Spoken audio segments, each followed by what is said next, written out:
کہ مشرق وسطی میں کشیدگی اور جنگی صورتحال کے اثرات پاکستان پر بھی پڑنے لگے۔ خطے میں تیل کی ترسیل رکنے کی وجہ سے حکومت نے پیٹرول اور ڈیزل کی قیمت میں 55 روپے فی لیٹر کا بڑا اضافہ کر دیا۔ مٹی کا تیل بھی 130 روپے لیٹر مہنگا ہو گیا۔ نائب وزیر اعظم و وزیر خارجہ اسحاق ڈار، وفاقی وزیر خزانہ سینیٹر محمد اورنگزیب اور وفاقی وزیر پیٹرولیم علی پرویز ملک نے مشترکہ نیوز کانفرنس میں پیٹرول اور ڈیزل کی قیمتوں میں اضافے کا اعلان کیا۔ فیصلے کا اطلاق گزشتہ رات 12 بجے سے ہو گیا۔ پیٹرول کی فی لیٹر نئی قیمت 321 روپے 17 پیسے اور ڈیزل کی نئی قیمت 335 روپے 86 پیسے ہو گئی۔ وفاقی وزیر پیٹرولیم علی پرویز ملک نے کہا کہ عوام سے وعدہ ہے کہ جیسے ہی صورتحال بہتر ہوگی قیمتوں کو واپس پرانی سطح پر لے آئیں گے۔ جو آگ شاید ہمارے ہمسائے ملک میں شروع ہوئی تھی، آج اس نے اس پورے خطے کو اپنی لپیٹ میں لے لیا ہوا ہے۔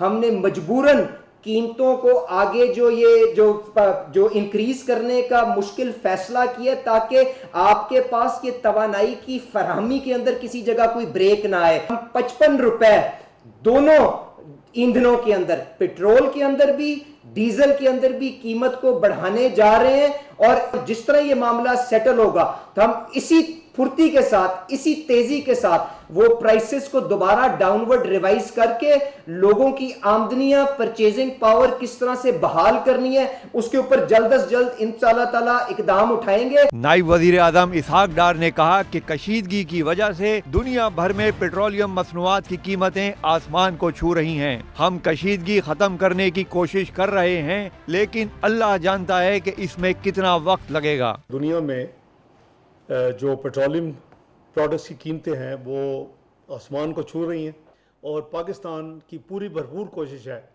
کہ اپنے ساتھیوں کو ساتھ ملا کے جو مین اس وقت کانفلکٹ کی وجہ یا جو ممالک ہیں ان کو ڈی ایسکلیٹ کروایا جائے، لیکن اس میں کتنی دیر لگے گی یہ اللہ بہتر جانتے ہیں۔ پیٹرول اور ڈیزل کے علاوہ مٹی کے تیل کی قیمت 130 روپے 8 پیسے فی لیٹر بڑھا دی گئی۔ نوٹیفیکیشن کے مطابق مٹی کے تیل کی نئی قیمت اب 318 روپے 81 پیسے لیٹر ہو گئی۔ وفاقی حکومت نے پیٹرول پر لیوی میں بھی 20 روپے 97 پیسے فی لیٹر کا اضافہ کر دیا۔ پیٹرول لیوی بڑھ کر 105 روپے 37 پیسے ہو گئی۔